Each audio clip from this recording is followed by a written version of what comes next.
Eh bien salut, aujourd'hui on se retrouve pour réaliser un oral qui est tombé à la fois à l'X et à l'ENS et qui consiste à déterminer l'infimum d'une certaine quantité, donc pour les f dans grand F de l'intégrale de 0 à 1 de la valeur absolue de f' moins f, où grand F c'est l'ensemble des fonctions C1 de 0 à 1 dans R, telles que f de 0 égale 0 et f de 1 égale 1. Comme vous pouvez le voir, je vais souvent omettre les symboles différentiels, parce qu'ici en fait il n'y a pas vraiment d'ambiguïté, on n'est pas à plusieurs variables, etc. On n'intègre pas sur des espaces qui seraient un petit peu bizarres, où c'est vraiment une intégration au sens pur, même une intégrale de Riemann pour le coup.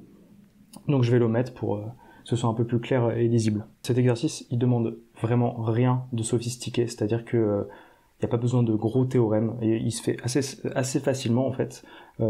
Pourtant, le résultat entre guillemets, comme on peut le voir, c'est assez intéressant. Ça nous demanderait par exemple, je vais pas vraiment spoiler maintenant, le résultat en tant que tel, en tout cas minimiser une certaine quantité, c'est ce qu'on fait beaucoup en maths, en tout cas en analyse, et pourtant cet exercice en fait il ne demande pas de gros théorèmes ou autre chose. Donc avant de regarder la correction, en tout cas essayez de faire l'exo, c'est vraiment ça le plus important. Donc, comme à mon habitude, à chaque fois, donc petit spoil, en fait on va avoir besoin de strictement rien, comme je l'ai dit juste avant. Parce que un inf sur un certain espace, ça peut peut-être nous faire penser à une projection sur les espaces de Hilbert ou sur un convexe, etc. Pour ceux qui connaissent, ou pour ceux qui sont en master voire L3, je sais pas vraiment quand vous voyez ça, des choses comme ça, des infimums d'intégrales avec des conditions de bord, ça peut faire penser par exemple à la minimisation d'une action par un Lagrangien. En tout cas ici ça va pas du tout être le cas parce que il y aura des problèmes en fait. Par exemple, c'est peut-être possible, en tout cas moi je saurais pas le faire comme ça parce que la valeur absolue elle va un peu embêter pour un Lagrangien, etc. Et pour la projection pareil, en fait on n'aura pas tant besoin que ça. Mais en fait pour moi la projection ça va pas marcher parce que là on a la valeur absolue à l'intérieur de l'intégrale. Si ça aurait été à l'extérieur, on aurait pu en tout cas faire ceci. Mais là c'est pas vraiment possible, peut-être que c'est possible dans certains cas, en tout cas moi je ne le sais pas, mais on va pas avoir besoin de choses très sophistiquées pour résoudre cet exercice. Donc tout d'abord ce qu'il y a à remarquer, c'est la forme de la fonctionnelle. Donc c'est de la forme f' moins f, on va dire l'intégrande pour ceux qui veulent, c'est le f' moins f, et ça peut nous faire penser en tout cas au premier abord aux équadifs, et donc à la dérivée d'un produit. En fait effectivement si on travaille avec des équadifs, et qu'on a une équadif de la forme f' moins f égale g avec un connu f et g donné, alors si on multiplie par exponentielle moins x qui est donc non nul, donc il n'y aura pas de problème, si on fait exponentielle moins x facteur de f' moins f égale exponentielle moins x g, et en fait là on peut voir que c'est totalement la dérivée de exponentielle moins x f. On peut le réécrire comme ça, f de x exponentielle moins x dérivée. Et donc ça peut nous permettre de résoudre cette équation différentielle. Donc à mon avis, en tout cas moi je l'ai pas vu, mais je pense que ça s'appelle le facteur intégral ou le facteur intégrant. En tout cas en anglais ils disent integral factor à mon avis, je pense. En multipliant par cette quantité et en intégrant, c'est ce qui permet de résoudre cette équation différentielle. Et donc ici en fait, on peut directement voir que pour simplifier le problème, on va poser g, donc la fonction qui a x, associe f de x exponentielle moins x, qui est bien évidemment C1 par rapport au fait que f est dans grand F, il n'y a pas de souci. Et donc,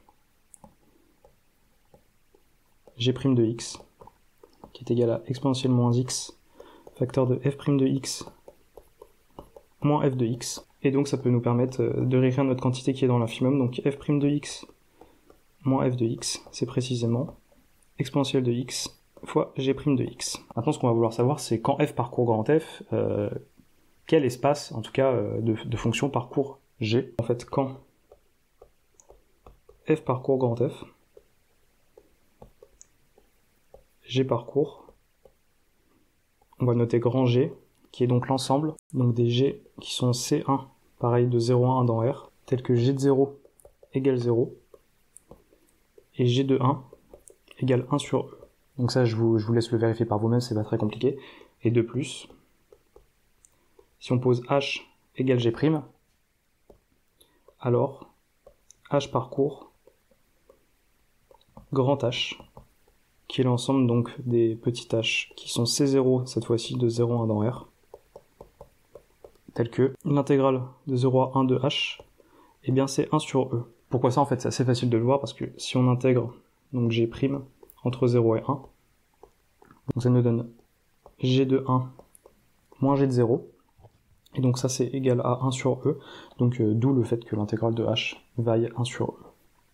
On peut réécrire du coup notre problème d'une manière un peu plus simplifiée, donc l'inf pour les petits f dans grand F de l'intégrale de 0 à 1 de f' moins f, c'est donc précisément égal à l'inf pour les petits h dans grand H de l'intégrale de 0 à 1 de exponentielle x fois la valeur absolue de h de x dx. Et donc tout de suite, en fait, par la forme de l'intégrande et du fait que h parcourt grand H, on a directement, en fait, on peut le voir assez facilement, que pour tout h dans grand H, eh bien, on va minorer la quantité, donc exponentielle x, valeur absolue de h de x dx. C'est minoré évidemment par l'intégrale sur 0,1 de la valeur absolue de h de x, donc ça, il n'y a pas de problème. Donc évidemment aussi, ça va être minoré par juste l'intégrale de h de x dx, qui est précisément égal à 1 sur e. Et donc on a une minoration de notre infimum, donc a fortiori de par cette écriture, notre infimum il va être inférieur ou égal à 1 sur e, et en fait il va se révéler que l'infimum vaut bel et bien 1 sur e. Et donc à ce moment-là, c'est soit on a une quelconque intuition que c'est bel et bien le cas, ou alors on essaie simplement de le montrer. Je pense que ça c'est difficile quand même d'avoir une intuition. Il y en a peut-être qui ont des intuitions folles et qui se disent bah c'est évident que cet infimum vaut 1 sur e, en tout cas moi pas du tout. Mais quand on est en oral, c'est peut-être la seule chose à laquelle on peut se raccrocher. En tout cas, ça peut faire penser à, pour ceux qui l'ont vu, par exemple, à trouver des normes d'opérateurs. Donc on trouve une minoration ou une majoration, et on essaie de créer, on va en fait créer une suite qui va tendre vers cette valeur, et ça va montrer qu'en fait cet infimum, eh bien, c'est bel et bien 1 sur e. Et donc, comme je l'ai dit, on va construire une suite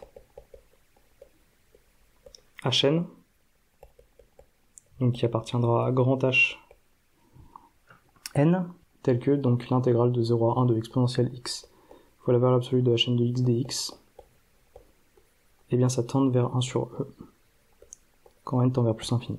Et pour cela, en fait, comme j'ai dit, ça se trouve, vous avez directement l'intuition parce que vous avez déjà fait des exercices de ce type, mais si vous l'avez pas, ça peut être quand même un peu difficile en oral de le sortir directement.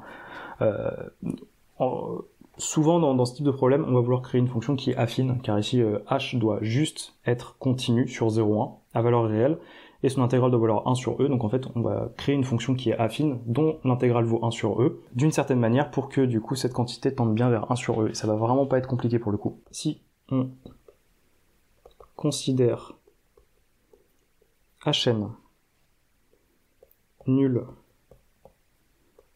sur 1 sur n 1, et affine sur 0, 1 sur n, on a donc Hn de 0 qui vaut 2n sur e, et Hn de 1 sur n qui vaut 0. Effectivement, parce que Hn est nul en 1 sur n, et donc en fait on est obligé d'avoir Hn de 0 qui est égal à 2n sur e pour que l'intégrale vale bien 1 sur e. Je vous laisse le vérifier, c'est vraiment pas très compliqué. Et donc, on a Hn appartient à h pour tout n dans grand N, étoile. On va écrire quand même grand N étoile, ça va être un peu plus simple. Je sais pas si on peut mettre cette petite notation, mais en tout cas je vais la mettre, je pense que vous comprenez, il n'y aura pas de souci. Et pour le coup, du coup on peut voir ce qui se passe au niveau de notre intégrale, donc l'intégrale de 0 à 1 de la valeur absolue de Hn de x dx. Donc ici en fait Hn est positif, donc il n'y a pas de souci. Je vais l'écrire un peu plus simplement. On va avoir du coup l'intégrale de 0 à 1 sur n de exponentielle x, valeur absolue de Hn de x dx. Donc là on voit direct qu'on peut majorer par exponentielle de 1 sur n. Et donc comme je l'ai dit, Hn est positif sur son intervalle de définition.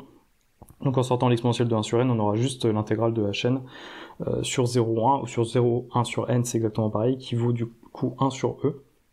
Donc il n'y a pas de problème. Et ici, on peut voir directement que ça va bien tendre vers 1 sur e quand n tend vers plus l'infini. Et en fait, on a déjà fini. L'exercice, il est vraiment extrêmement rapide. En fait, le principal, c'est de trouver la bonne suite de fonctions. C'est vraiment ça le plus compliqué, de trouver la bonne suite de fonctions telle que ça tend, mais en vrai, c'est pas très compliqué de le faire. Donc, d'où l'inf pour les f dans grand F de l'intégrale de 0 à 1 de f' moins f qui est égal à 1 sur e. Comme à mon habitude, on va faire une rétrospective de l'exo. J'aime bien ce genre d'exo, en fait, comme je l'ai dit précédemment, à l'instar un peu en licence ou en master, quand on veut trouver une norme d'opérateur, on la minore ou on la majore, et puis on construit une bonne suite qui est appropriée, qui permet de tendre vers la minoration ou la majoration, en tout cas quand ça marche. Pour le coup, en fait, pour ceux qui ont déjà fait des exos de ce type, c'est vraiment souvent affine par morceau qu'on va chercher. Ça peut être des fois des fonctions un peu bizarres qui tendent vers une limite. Par exemple, on va voir que à chaîne, sa limite, en tout cas, ça va être la fonction nulle, on le voit directement. Par contre, on peut pas du tout faire une interversion limite intégrale. En tout cas, là, ça se voit directement. Le propos de cet exercice, en fait, c'est vraiment de trouver la bonne suite, de la construire. Et en tout cas, souvent, ça va être affine par morceau pour que ça tende bien vers ce qu'on veut. J'ai déjà dit au début, mais je vais le redire.